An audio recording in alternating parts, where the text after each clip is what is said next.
Hello, my name is Darby, and I'm an audiologist with the Arkansas Children's Educational Audiology and Speech Pathology Resources for Schools program, or as most of you know us, EARS.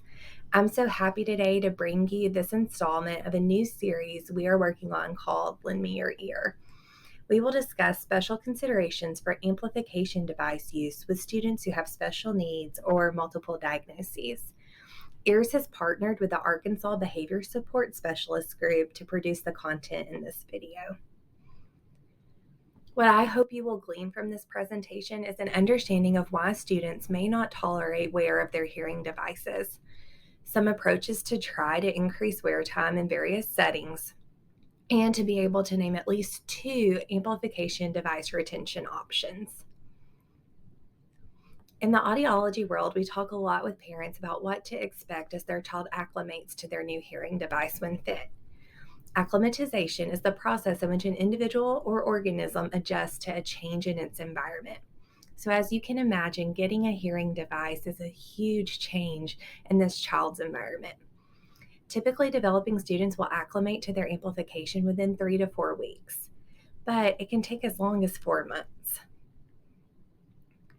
Students with multiple diagnoses, such as autism spectrum disorder, Down syndrome, often experience sensory overload in the form of a sound tolerance condition. So the increase in volume of all the sounds due to amplification will lead to some hyperacusis. Things are just too loud, and also noise sensitivities, where things are just bothersome to the student. Other conditions such as oppositional defiant disorder or attention deficit hyperactivity disorder can also produce some of these effects and lead to a student's intolerance of their hearing device. So what can be done? This quote by Arthur Ask is a really great quote. Just start where you are, use what you have, and do what you can. So you may be asking, Darby, how do you expect me to get this student to wear his or her amplification all day long when the first thing they do is rip it out of their ear as soon as I get it on? I mean, I get one hearing aid in and start working on the second ear, and by the time I have the second hearing aid on, I have to go back and put the first ear in. I totally get that this can be very frustrating, but there are things that we can do to help improve students' wear of their amplification. One of the very first things that we can do is to create an optimal listening environment. So this would be things in the classroom that you can do, such as making sure that your doors and windows are closed to keep out outside sounds. You want to keep chatter to a minimum. And one really cool thing that I found that some teachers do is they create a noise level meter in Google Classroom where they just have a bar graph present, and the teacher is actually able to adjust to show the noise level differences in the classroom. And so she can have it on a green bar for whenever things are nice and quiet or they're keeping noise to a minimum, and then a yellow bar whenever noise is starting to get a little bit too loud as a caution for the students. And then we have a red bar to let the students know, hey guys, it is too loud in our classroom and we need to bring the noise level back down. You can also consider relocating the student and or their partner or group to a more quiet location for team assignments. So we know that our students with hearing loss do better in quiet environments. And so if we are working on a group project where everyone is communicating with each other verbally, we know that that noise level can get out of control really quickly. And so allowing our student and their partner or their group to either go out in the hallway or go to another classroom to work on their group assignment is really helpful for our students with hearing loss. And we also want to look at doing things to soften up our classroom. So you can put in rugs or carpets, hang curtains at the windows, have some chairs and pillows, or like a bean bag in your classroom.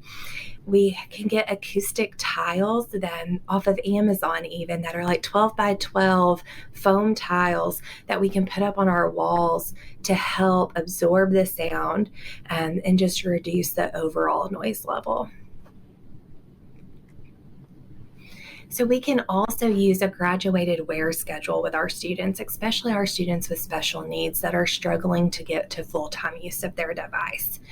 And so what does this look like? Well, we're going to start off with short increments of time of wear during the day. So we may just even start off with a goal of, hey, let's have them keep their hearing device on for 1 minute. And then we can work that up to 5 minutes.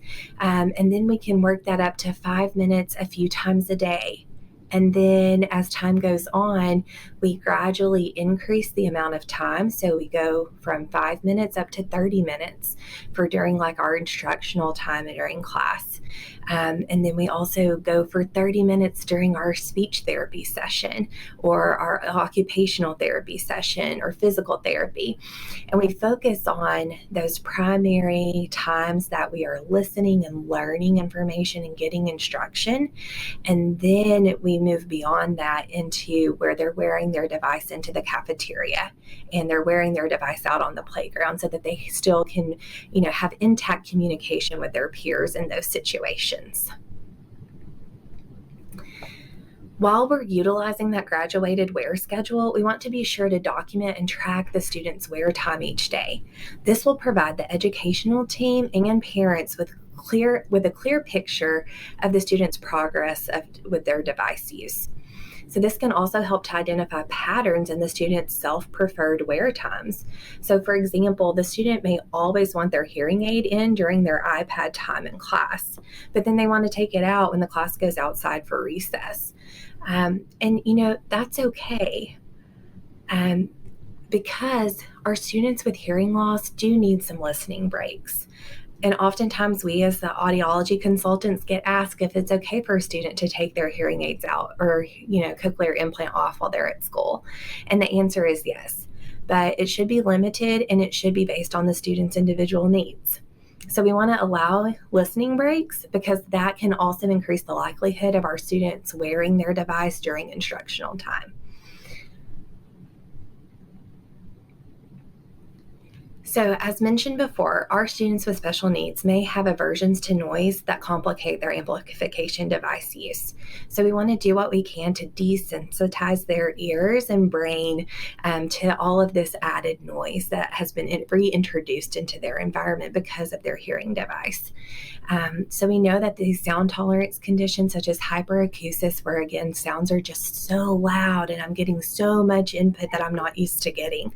Misophonia, where I have just a certain noise that like the pencil sharpener or maybe it's the bell ringing outside in the hallway that just drives me crazy and I can't handle it. And then also just noise sensitivity, where just it can be any and every noise that the student finds bothersome to them. And so what we want to do in these cases is to consider maybe a consultation with an occupational therapist for tips on how to desensitize them to the sound, maybe through sound retraining therapy, and also just to how to work on desensitizing the student to the physical touch of the device being on their ear and in their ears. And we also want to look at, is the student adverse to the sound only, or is it both the sound and the touch of the device? So if your student will wear their hearing device with the hearing aid powered off or the cochlear implant powered off, so you may just take the battery out or can just power it down using the power button on the device.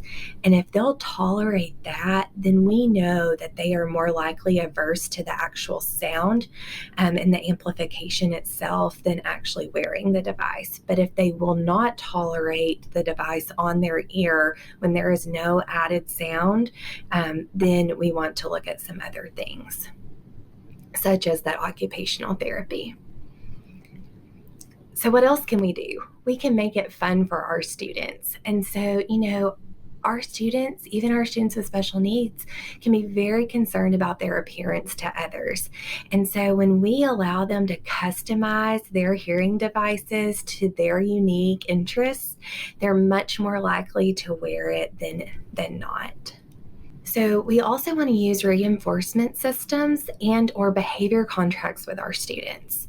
And so we want to offer the student praise whenever they are increasing their wear time. And we want that praise to be very specific to the behavior that we want to see them grow in. So for example, we can say, hey, Johnny, great job for wearing your hearing aid today for 2 hours during our language arts lesson. And that will let the student know, hey, I saw you doing this and I saw the amount of time and effort that you put into it, and I'm giving you praise for that. We can also create a behavior contract with the student that outlines clear expectations for amplification device use. So I've done this with one of my students before, where he and I sat down and I said, listen, we really need for you to have your hearing aid on during your lessons. Can we, and you and I, decide how long you'll do that? And he said, I'm willing to wear my device during my lessons as long as soon as the teacher is done instructing me, I can take them out and work independently on the assignment that they've given me. And so we created that behavior contract for him. And, 1 month we started with, you're going to do this for at least 8 out of 16 days. And so, half the time during those instructional times. And then we went up from 8, and I said, now how many days would you like for us to do this? And he said, okay, I want to go for like 12 out of 16 days this time around. And so, he was able to give his input as to how he wanted, to manage use of his device as well. But then we, as the school professionals, also got what we needed in terms of him being able to access his education during instruction. So here is an example, a couple of examples of reinforcement systems that we can use. So Easter Seals has a penny board chart that you can look at there. I've put the QR code there for easy access. And then also there is an advocacy and action book, and you can find that on the Success for Kids with Hearing Loss website. But in that book, they have a hearing aid reward chart. And so it is a very simplistic, 5 days a week, Monday through Friday. And then you can have the vertical columns for like the different times of day or the different classes or therapy sessions that the student's going to wear the device. And then they get a sticker in every square for those times that they do wear their device. And we can also add on to this, like their goal, like your goal for this week is, 10 stickers, or your goal for this week is 20 stickers. And if you achieve that goal, then here's the incentive that you're going to get this week. Here's an example of a behavior contract that the behavior support specialist group provided. And so you can see it's very simplistic. We have the name and the date, and the student says, these are the expectations of what I will do.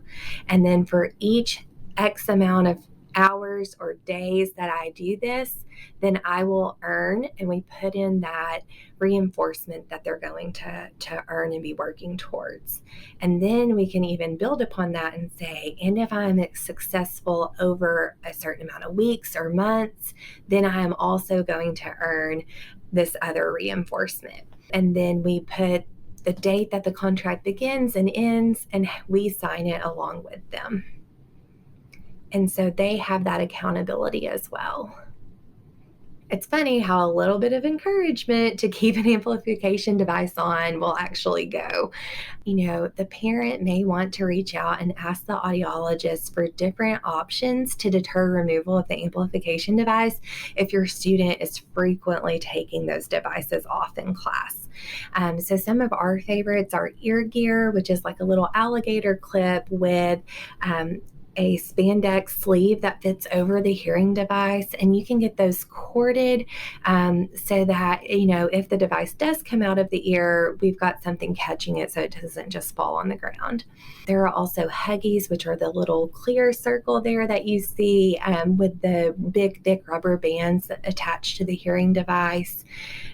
You can also use toupee tape or wig tape.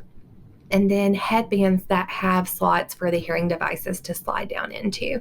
These are all great options for helping to keep devices on and can, deter our students from taking them off if they're, frequently wanting to get them off of their ears. So, from an audiological perspective, the parents may want to talk to the student's clinical audiologist about making some programming adjustments. So, if it is very evident that our student puts the devices on, and if the battery is out or the device is off, they will wear it, then we know that they're having an aversion to that sound only.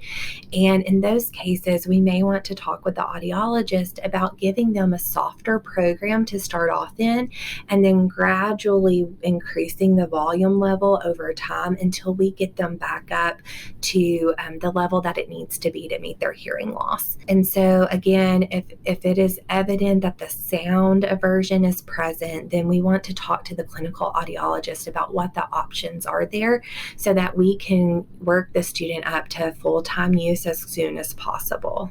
So we want to be sure to partner with our parents. We need clear communication and consistency between the parents, our school personnel, and the educational and or clinical audiologist for our students to succeed. So whatever we're doing at school, we would love for the parents to be trying at home. So yes, parent, they can have that listening break as soon as they get home from school, but let's limit that to maybe 15 or 30 minutes of a listening break, and then we put our devices back on while we're cooking dinner or going over our homework, or just sitting around watching TV and relaxing or reading a book. We want to have those devices on for incidental learning purposes and just over, general communication in the home as well. And then we need to create a plan from the student's baseline and stick with it. So if the student will already wear their hearing device during instruction, that's wonderful. That's our baseline. And then we're going to build from there on increasing wear time in other listening situations in those noisier environments. I want to give a special thanks to Mary Walter, who is the Behavior Support Specialist Consultant that collaborated with us on this video, and then also to Lana Eggleston, who is our ear speech pathologist that also was involved in creating content for this video today. And if you all would ever like to get in touch with either of us groups, we would love to hear from you.